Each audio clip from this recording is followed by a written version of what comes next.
कहते हैं कि दूध का जला हुआ छाछ फूक फूक करके पीता है। और इसी कहानी को सच साबित करते हुए आज की ये सच्ची कहानी है, जिसमें एक शख्स माता वैष्णो देवी का जागरण करवाता है और उस जागरण में वो परफॉर्मेंस करने के लिए माता रानी के भजनों को गाने के लिए एक महिला को आमंत्रित करता है। दोस्तों, वो महिला कोई और नहीं होती बल्कि उसकी तलाकशुदा पत्नी होती है। जब वो उस तलाकशुदा पत्नी से बीच समारोह में मिलता है, स्टेज पर उसे परफॉर्मेंस करते हुए देखता है, तो उसकी आंखों से आंसू झलकने लगते हैं। वो अपनी पुरानी यादों में खो जाता है। दोस्तों, वो अपनी उस पत्नी के लिए बीच समारोह में रोने लगता है। नमस्कार, प्रणाम। क्राइम वार्ता के इस नए अध्याय में आपका स्वागत है। आज फिर एक ऐसी पारिवारिक सच्ची कहानी जिसमें दो तलाकशुदा पति पत्नी 3 साल बाद एक माता रानी के आशीर्वाद से एक समारोह में मिलते हैं। आइए दोस्तों, इनकी कहानी पर प्रकाश डालते हैं, लेकिन वीडियो में आगे बढ़ने से पहले आपसे वही रिक्वेस्ट कि वीडियो को थोड़ा सा लाइक कर दीजिए और अगर चैनल पर पहली बार आए तो चैनल को भी सब्सक्राइब करना ना भूलें। दोस्तों, राजस्थान का एक जिला लगता है, जिला करौली। करौली में एक तीर्थ स्थान है, माता किला देवी का बड़ा ही पवित्र स्थान है, बड़ा तीर्थ स्थान है। आप जाइएगा कभी। वहीं पर एक गेस्ट हाउस है, मुकुंद भवन नाम से गेस्ट हाउस है। उस गेस्ट हाउस में एक शख्स माता किला देवी का जागरण करवाता है। दिन के समय में जो कन्या लांगुर होते हैं, जो बच्चे होते हैं छोटे छोटे, उन्हें वो भोजन खिलाता है और उन्हें दान दक्षिणा देता है, उनके पैरों को छूता है। इस तरह से वो जो कन्या लांगुर होते हैं उनका भोजन करवा देता है। यह समय कोई करीबन 4 बजे का रहता है। फिर समय ऐसे ही गुजरता रहता है। माता किला देवी के दर्शन करके आते हैं सभी लोग। फिर रात के करीबन 10 बजे माता किला देवी का, माता वैष्णो देवी का जागरण शुरू होता है। जागरण में बहुत भीड़ होती है। आसपास के लोग वहां पहुंचते हैं, नाते रिश्तेदार भी वहां पहुंचते हैं। एक समारोह सा होता है, एक स्टेज सी लगी हुई होती है। माता किला देवी के जो परफॉर्मेंस थी उसके लिए एक महिला को बुलाया जाता है, वो जो माता रानी के गानों को गा सके। दोस्तों, जो महिला होती है उसका नाम रजनी होता है। रजनी माता किला देवी के गानों को गाने के लिए स्टेज पर पहुंचती है और भक्तगणों को आनंदित करने के लिए माता रानी के गानों को गाना शुरू करती है। एक के बाद एक अद्भुत भजन गाती है। दोस्तों, समय ऐसे ही गुजरता है। आधा घंटा हो जाता है। आधा घंटा बीतने के बाद जो माता रानी का जागरण करवा रहा था उसका नाम चरण सिंह होता है। जब चरण सिंह वहां पहुंचता है तो एक मधुर सी आवाज को देखकर सुनकर अचंभित हो जाता है। उसे वो आवाज सुनी सुनाई सी, जानी पहचानी सी लगती है। जब वो वहां स्टेज के समीप पहुंचता है तो उस गायिका को देखने के बाद अचंभित हो जाता है, अचंभे में पड़ जाता है। उसकी आंखों से आंसू झलकने लगते हैं, क्योंकि दोस्तों वो गायिका कोई और नहीं बल्कि उसकी तलाकशुदा पत्नी रजनी होती है। वो रोने लगता है अपनी उस तलाकशुदा पत्नी को देखने के बाद, पीछे लौटता है और एक कुर्सी पर आकर के बैठ जाता है। वो दूर से ही अपनी पत्नी की परफॉर्मेंस को देखता है, उसके एक के बाद एक करके गानों को सुनने लगता है। दोस्तों, इस बीच में वो अपनी पत्नी, अपने जीवन के बारे में जो अतीत पल थे उन्हें याद करने लगता है। गानों को गाते गाते जब आधा घंटा हो जाता है तो आधे घंटे के बाद रजनी की नजर सामने कुर्सी पर बैठे अपने पति चरण सिंह पर पड़ती है।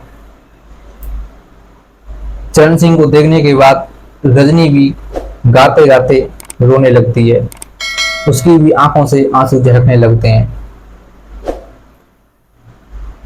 दोस्तों, रजनी चरण सिंह को देखती है, चरण सिंह अपनी पत्नी रजनी को देखता है और ऐसे ही कार्यक्रम आगे चलता रहता है।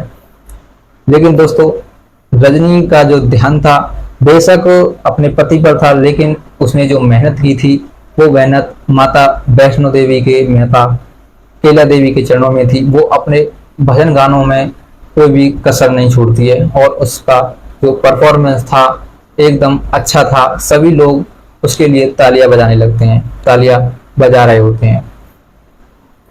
परफॉर्मेंस जो प्रोग्राम था वो समाप्त हो जाता है। रात के करीबन 12:30 1 बज जाता है। 1 बजे जो रजनी देवी का मालिक था जिसे वहां पर लाया गया था वो चरण सिंह के पास पहुंचता है और उससे बोलता है कि साहब देखो, आपके अनुसार आपका जागरण पूरा हो गया, हमने गायिका को बुलाया, अब हमारा हिसाब किताब कर दीजिए। तो दोस्तों चरण सिंह जो होता है अपनी जेब से 20,000 रुपये निकालता है और उसे देने लगता है। कहता है कि इससे अच्छी गायिका मैंने आज तक नहीं देखी, बहुत ही अच्छी गायिका है, सुंदर गायिका है, बहुत अच्छे अच्छे माता रानी के भजन गाती है। मैं इसे और कहीं भी बुलाऊंगा, तुम मुझे इसका नंबर दे दो। तो जो मालिक होता है बोलता है कि साहब नंबर का क्या करोगे, मैं उसे अभी आपके सामने बुलाता हूँ, आप खुद ही उससे नंबर ले लीजिएगा, उससे बातचीत कीजिएगा। दोस्तों इतना कहकर वो वहां से चला जाता है और रजनी देवी से कह देता है कि इस जो जागरण करवाया उसके मालिक तुमसे मिलना चाहते हैं। दोस्तों रजनी देवी वहां पर पहुंचती है और जैसे ही वो कमरे का दरवाजा खोलती है तो अपने पति चरण सिंह को देखकर हैरान रह जाती है। वो सीधे कमरे में पहुंचती है और अपने पति चरण सिंह के पैरों को छूने लगती है और आशीर्वाद लेने की कोशिश करती है। तभी चरण सिंह पीछे हट जाता है, बोलता है कि रजनी, अब मैं तुम्हारा पति नहीं हूं, मैं एक मामूली सा इंसान हूं, तुम्हें मेरे चरण छूने की कोई आवश्यकता नहीं है। इस पर रजनी कहती है कि मैं एक भारतीय नारी हूं, एक पतिव्रता नारी हूं और हर पतिव्रता नारी का धर्म बनता है कि वो उसकी सेवा करे, उसके पैरों को छुए। मैंने भले ही आपसे तलाक ले लिया है, लेकिन आज तक अपने मन में किसी भी और आदमी को नहीं चाहा है, मैंने केवल आपसे ही सच्चा प्रेम किया था। दोस्तों ये बात जब चरण सिंह ने सुनी तो उसकी आंखों से आंसू आ जाते हैं और वो वहीं रोने लगता है। कहता है कि सच कह रही हो तुम, अगर तुम्हें इतना ही प्यार था मुझसे तो फिर तुमने मुझसे दूर होने का जिक्र ही क्यों किया, तुम मुझसे दूरी क्यों हुई। कहती है कि देखिए, आप कमाते कुछ नहीं थे, केवल आप अपने खेतों के ऊपर ही घमंड किया करते, तो उस घमंड के चलते मैंने आपसे दूरियां बना ली, लेकिन मुझे क्या पता था कि आप इन दूरियों में रहना सीख जाएंगे और आप मुझसे तलाक ले लेंगे। दोस्तों ये जो रजनी थी और जो चरण सिंह था वो मथुरा के रहने वाले थे। दोनों की शादी अपनी मर्जी से ही हुई थी। चरण सिंह अपने घर में अपने माता पिता का अकेला था। उसके पास 17 से 18 बीघा जमीन थी, बस खेती बाड़ी का काम किया करता था। काम नहीं करता था बल्कि वो अपने खेतों को उठा दिया करता था, जिससे एक फसल की जो 3-4 महीने की बुआई होती थी उसके बदले में उसे 10,000 रुपये मिल जाया करते। वो उसी से अपना जो घर का खर्चा था उसे चलाया करता। पत्नी रजनी ने उसे कई बार समझाया कि आप इन खेतों को बागी पर उठाते हो, इससे तो अच्छा है तुम इन्हें खुद करो, खुद मेहनत करो, और मेहनत करोगे तो फसल होगी और ज्यादा से ज्यादा पैसा आएगा। चरण सिंह बोलता है कि मेरे अंदर हिम्मत नहीं है कि मैं खेतों को कर सकूं, जब पैसे आ ही रहे हैं तो खेतों को करने से क्या फायदा। दोस्तों बस ऐसा कहता रहता चरण सिंह। रजनी इसी बात से उखड़ जाया करती, बोलती कि आप ये अच्छा नहीं करते हैं, आप खेती बाड़ी कीजिए। दोस्तों बस ऐसे ही उन दोनों में अब दूरियां बढ़ने लगती हैं। फिर एक दिन, क्योंकि दोस्तों कहते हैं कि जिस आदमी का आमदनी ज्यादा होती है उस आदमी का खर्चा भी बढ़ने लगता है। तो अब 15,000 एक 3-4 महीने में 1 बीघा खेत के से मिलते थे, और 15 बीघा खेत तो 15 × 15 यानी कि 2-2.25 लाख उसके लिए एक सीजन में आया करते 5-4 महीने के अंतराल में। लेकिन दोस्तों उनका खर्चा बहुत ज्यादा हो जाता। अब रजनी ने उसे कई बार समझाया कि आप मेहनत कीजिए, आप खुद बुवाई कीजिए, इससे ज्यादा पैसा आएगा। लेकिन चरण सिंह उसकी बातों को नहीं मानता। अब खर्चा ज्यादा, तो चरण सिंह ने सोचा क्यों ना 1-2 बीघे खेत को बेच दिया जाए। बस दोस्तों यही सोचते सोचते वो खेत को बेच देता है। खेत को बेचने के बाद उसे 7-8 लाख रुपए मिलता है। तो वो उस 7-8 लाख रुपए से अपनी जिंदगी को आगे बढ़ाता है। लेकिन इस बात को जब रजनी ने सुना कि पति जी ने खेत बेच दिया है, तो वो अपने पति से नाराज हो जाती है और उससे कहती है कि अगर आप चाहते हैं कि मैं आपकी पत्नी बनकर रहूं, तो आप उस खेत के पैसों को लौटा दीजिए और उस खेत को अपने नाम दोबारा से करवा लीजिए। चरण सिंह बोलता है कि खेत तो देखो बिक चुका है रजनी जी, अब उसे दोबारा नहीं लाया जा सकता। दोस्तों जब ये बात सुनी रजनी ने, तो वो नाखुश हो गई और बोली कि अब हम तुम्हारे साथ नहीं रहेंगे, तुम हमारी बातों को मानते नहीं हो। दोस्तों बस इतना कह करके वो चली जाती है अपने मायके में। जो चरण सिंह था, किसी की अगर कोई ज्यादा जिद करता तो उसकी जिद को जिद में ही रहने देता और खुद भी अकड़ जाया करता। जब पत्नी उसे छोड़कर चली गई तो वो उसके बिना रहना सीख लेता है, जीना सीख लेता है। 4 महीने बीत जाते हैं और 4 महीने बीतने के बाद वो एक दिन रजनी के घर तलाक के पेपर पहुंचा देता है। रजनी भी जब तलाक के पेपरों को देखती है तो वो तुरंत ही उन पर साइन कर देती है और उन दोनों का इस तरह से तलाक हो जाता है। अब तलाक के बाद 3 साल गुजर जाते हैं और 3 साल गुजरने के बाद में उनकी मुलाकात इस जागरण समारोह में होती है। क्योंकि जब उन दोनों का तलाक हुआ तो रजनी अपना माता के भजनों में घुस गई, भजनों को गाने लगी और उसकी आवाज अच्छी थी तो वो एक अच्छी कलाकार बन गई, एक अच्छी आर्टिस्ट बन गई। जब चरण सिंह ने उसे वहां देखा तो उसे देखने के बाद हताश हो गया कि मेरी पत्नी में तो ऐसा कोई टैलेंट था ही नहीं, और आज ये ऐसी अच्छी सिंगर है, अच्छी माता रानी के भजनों को गा रही है। दोस्तों जब ये सिलसिला चला, जब रजनी कमरे में पहुंची, चरण सिंह के पैर छुए तो उन दोनों में बातचीत हुई। बातचीत होने के बाद जब चरण सिंह ने कहा कि अगर तुम इतनी पतिव्रता नारी थी तो मुझे छोड़कर क्यों गई, रजनी ने जवाब दिया कि क्योंकि तुम मुझसे प्रेम तो करते थे लेकिन मेरी बातों को नहीं मानते थे, इसीलिए मैं तुमसे दूर हो गई। दोनों की आंखों में आंसू थे उस वक्त। तभी फिर रजनी बोलती है कि चलो यहाँ तक तो ठीक है, लेकिन तुमने माता रानी का जो जागरण है वो क्यों करवाया है? ऐसी क्या घर में खुशी आ गई है जिसके लिए तुम्हें माता रानी का जागरण करवाना पड़ा?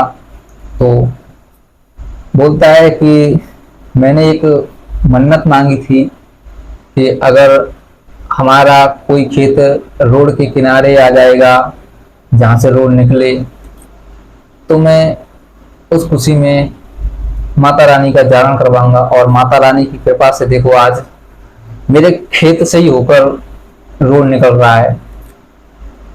1.5 2 करोड़ बीघे के दाम मिले, अब मैं बहुत पैसा वाला हो चुका हूँ। दोस्तों ये बात जब सुनी रजनी ने तो वो खुशी से मचल उठती है। कहती है कि शायद माता रानी भी यही चाहती हैं, शायद तुम्हारे किस्मत में खेती बाड़ी करना लिखा ही नहीं है, तुम एक सफल बिजनेसमैन बनने के लायक हो। दोस्तों बोलता है कि हाँ रजनी तुम सही कह रही हो, कभी कभी हमारी किस्मत में जो नहीं होता है वो हमें कभी भी नहीं मिलता, और जो हमारी किस्मत में होता है वो हमें जल्द से जल्द मिल जाता है। दोस्तों, कहता है चरण सिंह गजनी से कि अब क्या प्लान है आगे का तुम्हारा, अब कहाँ जाओगी। रजनी बोलती है कि प्लान तो कोई नहीं है हमारा, इन भाई साहब के साथ रहते हैं, माता रानी के भजनों को गाते हैं और अपना कमा लिया करते हैं 10-12 हज़ार रुपये महीने में अच्छी से रहते हैं। चरण सिंह बोलता है कि देखो, आज से तुम अब कहीं भी नहीं जाओगी, देखो तुम हमसे प्यार करती हो और हम भी तुमसे प्यार करते हैं, क्यों ना हम अपने इस रिश्ते को दोबारा से जन्म दें। दोस्तों, जब ये बात सुनी रजनी ने तो कहती है कि अगर हम दोबारा से एक हो जाएंगे तो ये समाज क्या कहेगा, लोग क्या कहेंगे। बोलता है कि मुझे समाज की नहीं सुननी है, मुझे केवल तुम्हारी सुननी है, तुम बताओ तुम्हारे मन में क्या चल रहा है। बोलती है कि हम तो पहले भी आपसे प्रेम करते थे और आज भी प्रेम करते हैं, अगर आप हमें अपनी अर्धांगिनी बनाना चाहते हैं तो हम आपके साथ हैं। दोस्तों, इस तरह से रजनी थी जो अपने चरण सिंह पति की बातों को सुनती है, तो उसकी बातों को सुनने के बाद उसकी अर्धांगिनी बनने के लिए राजी हो जाती है। चरण सिंह भी उसी से मोहब्बत करता था, क्योंकि उसने तलाक के होने के बाद भी दूसरी शादी नहीं की थी। तो दोस्तों, इस तरह से वो दोनों एक दूसरे से मिलते हैं माता रानी की कृपा से। माता रानी की कृपा से दोनों 3 साल बाद मिले, और 3 साल बाद मिलने के बाद भी उन दोनों में उतना ही प्यार था जितना पहले हुआ करता था। उसका खेत बिक जाता है और खेत बिकने के बाद वो अब करोड़पति हो जाता है। करोड़पति होने के बाद बिजनेस करना चालू करता है, बिजनेस से और ज्यादा करोड़पति हो जाता है।